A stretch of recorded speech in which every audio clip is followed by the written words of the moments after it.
Welcome into episode 13 of Winnipeg Jets Weekly. I'm your host, Hrabchak. The Winnipeg Jets only played 2 games last week, but they defeated the New York Islanders on Tuesday night inside Canada Life Center, and then went to Ottawa to kick off a 3-game road trip and defeated the Senators 2-1 in overtime. Let's get into those games. Before I break down the win against the Islanders, if this is your first time checking out Winnipeg Jets Weekly, it's a show I bring to you every Monday morning, breaking down the week that was and previewing the upcoming week for the Winnipeg Jets. I have game recaps, I hand out the hardest working Jet and 3 stars later on in the episode. So if it's your first time checking it out, drop a thumbs up, hit the subscribe button, and let's get into the New York game. The Winnipeg Jets wrapped up their 4-game homestand with a 4-2 win over the New York Islanders, and this was one of the weirdest games I've seen this year because it was extremely high event. Both goalies were on top of their game, and the goals that were actually scored in the game were some of the weirdest goals I've ever seen. The Jets' 3 goals were some of the weirdest goals I've seen them score this year. First one, Gabriel Velarde standing in front of the net and it hits his knee and goes in. Second one, Neil Pionk gets a wide open net to shoot at because Ilya Sorokin's skate blade comes off. After Cole Perfetti shoots it, hits his skate blade. Sorokin can't move in the crease. He's swimming around. Pionk, wide open net to shoot at. No problems there. And then the third goal, Mason Appleton poking the puck off of an Islanders defender's stick that somehow snuck past Sorokin at the side of a net. That broke a 25-game goalless drought for Mason Appleton, and he actually followed up and scored again in the Ottawa game, which I'll get into in a second. But Winnipeg will take these goals. Like you can see here if you're on YouTube, the expected goals, the Corsi, the shots, everything about this game screams high event, yet the goals that were scored weren't what you thought would be going in. It was a weird game all around, but the Jets will take the 2 points to close out the homestand. The most notable bit of news for the Winnipeg Jets in this game, Kyle Connor, their leading goal scorer, returned to the lineup after missing 16 games. He took that knee-to-knee hit on December 10th. He came back 5 weeks later. It was originally supposed to be a 6 to 8 week timeline, but he came back a little bit early. He scored the Jets' 4th goal of the night. It was a nice defensive play to steal the puck at the blue line, and he had a breakaway from his own blue line all the way to the Islanders' net.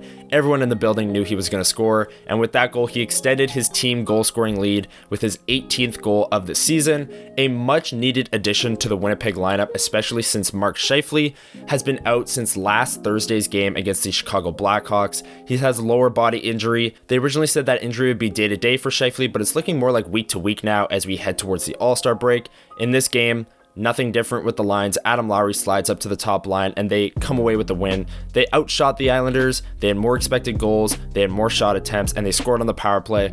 The Jets deserve this win. Connor Hellebuyck was great in the third period when the Jets started to slip out of their defensive structure, and they wrapped up their 4-game homestand with the 2 points. And with that, the Jets now had 3 days off, and Rick Bowness actually said in the postgame that he was going to give his players the next 2 days off. So that meant they weren't going to practice until Friday before hitting the road and playing the Ottawa Senators on Saturday to kick off a 3-game road trip. This game on Saturday against the Ottawa Senators kicked off Hockey Day in Canada, where all 7 Canadian teams were in action.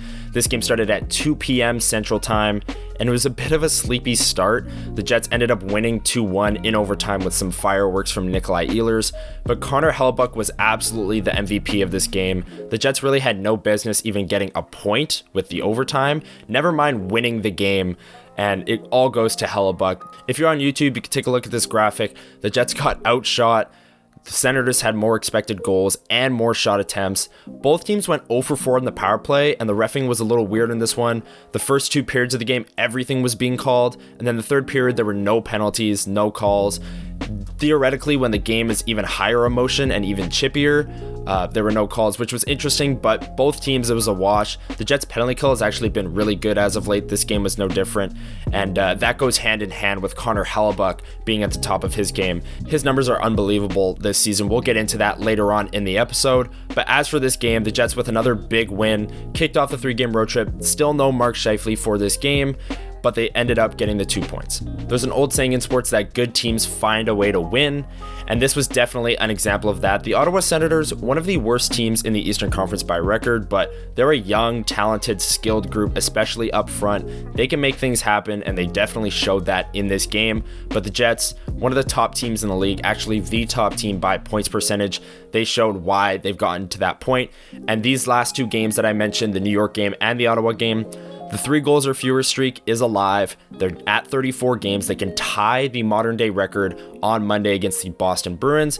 And the other streak that the Jets are now rolling with is 2 goals or fewer. That one got to 14 games. The modern day record for that one is 18 games played, set by the 2013-14 LA Kings. So the Jets are closing in on these historic defensive streaks, and what they're doing is incredibly impressive. And in this game, it was less about the defensive structure and more about Connor Hellebuyck, but impressive nonetheless. They got the 2 points, and they're on to Boston and Toronto for the upcoming week. And just one final note on this game, Nikolai Ehlers' overtime winner was one of the prettiest goals you'll see from the Jets this season. If you go check out the Winnipeg Sports Talk Twitter and Instagram, we actually posted a clip of Paul Edmonds on 680 CJOB calling that goal one of the best goals you'll see from the Jets this year. Definitely go check it out. Nikolai Ehlers, one of the most dynamic forwards in the league. He showed why, and the Jets escaped with a 2-1 win. Now it is time for the hardest working Jet and the 3 stars of the week. If you haven't already, make sure you dropped a thumbs up on the video and you're hitting the subscribe button, hitting the notification bell so you don't miss videos like this in the future. And while you're down there, drop a comment. Who's your hardest working Jet of the week? Who's your number 1 star of the week? And let's get into the hardest working Jet. Only 2 games, kind of a small sample size for this award, but I'm going to give it to Brendan Dillon, the hardest working Jet of the week.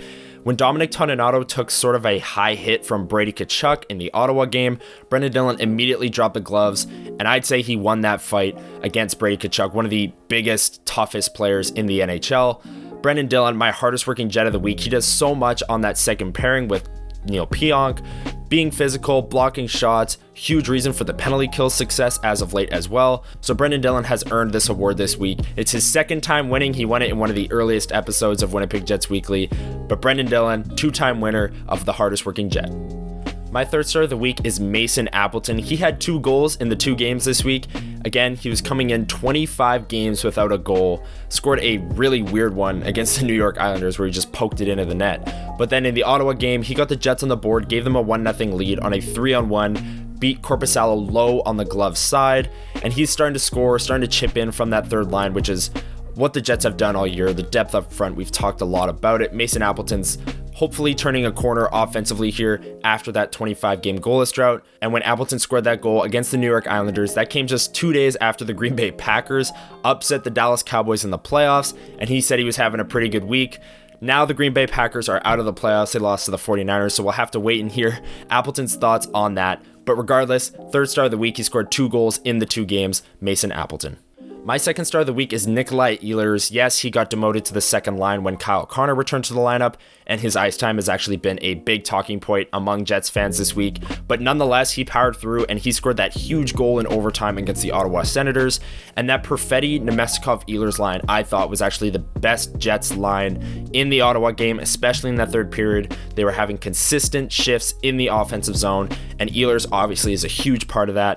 And like I said earlier, he scored one of the prettiest Jets goals of the season to give the Jets the 2 points. That can't go unnoticed. Nikolai Ehlers, my 2nd star of the week on Winnipeg Jets Weekly. My number 1 star of the week, who else other than Connor Hellebuyck? He started both games and came up huge in both games. The Islanders game, especially that 3rd period, the Jets kind of came out flat in the first 10 minutes. Hellebuyck stood on his head. And then the Ottawa game, front to back, he showed why he's the best goalie in the world. Look at the stats if you're here on YouTube. These are unbelievable. He started 33 games, 23-7-3 is his record. He's got a .215 goals against average, a .927 save percentage, and in terms of goals saved above expected, according to Natural Stat Trick, he's at 22.43. Second place in that stat is Thatcher Demko, who's in and around 15 goals saved above expected. Connor Hellebuyck has a huge lead on that. He's the front runner for the Vezina, and he's even starting to pick up some steam for the NHL's MVP award. Obviously, there's some players, Austin Matthews is on pace for 70 goals. Nathan McKinnon's having an incredible year in Colorado. Nikita Kucherov is having a career year with the Tampa Bay Lightning. There are some players that might be ahead of him right now, but he's definitely getting there. His stats are starting to look more and more similar to Carey Price's when he won the Hart Trophy back in 2014-15 for the Montreal Canadiens. That goals against average keeps going down. The Jets aren't giving up 2 goals or more in any game, and Connor Hellebuyck is a huge reason for that. He's my 1st star of the week on Winnipeg Jets Weekly. Let me know in the comments below if you agree with my choices for hardest working Jet and 3 stars of the week. Let's get into the upcoming schedule for the Winnipeg Jets, who have 3 games remaining until the All-Star break in Toronto, where Rick Bowness and Connor Hellebuyck will be representing the Winnipeg Jets. And here's the upcoming schedule for the Jets. On Monday night, they'll be traveling to Boston to take on the Boston Bruins. That game goes Monday at 6 o'clock.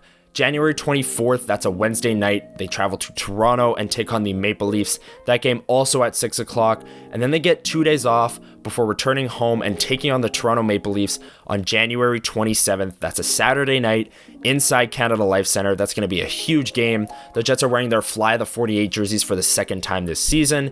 And that'll take them into the All-Star break, where after the All-Star break, they'll take on the Pittsburgh Penguins and the Philadelphia Flyers on the road before returning home to take on the Penguins again. I'll preview those games more in depth in episode 14 of Winnipeg Jets Weekly, but come back next week. I'll have recaps of the Bruins and 2 Maple Leafs games, 2 original 6 opponents, some big games for the Jets on the road, one of them's at home, and a lot of historic defensive streaks on the line. They could break, they could keep it going. This is arguably the toughest spot for them, missing Mark Scheifele on the road against Boston, on the road against the Maple Leafs, against a guy who's on pace for 70 goals. If they can do it and do it against these 2 teams, it'll be incredibly impressive. So come back next week and I'll have a full recap on whether or not they hit those streaks and how they played in those games, and to preview the All-Star break. That's going to do it for episode 13 of Winnipeg Jets Weekly. If this is your first time checking it out, thank you so much. Make sure you're hitting a thumbs up, and I will see you back here next Monday. The Jets with some big games this week. Enjoy the games, everyone, and have a great week.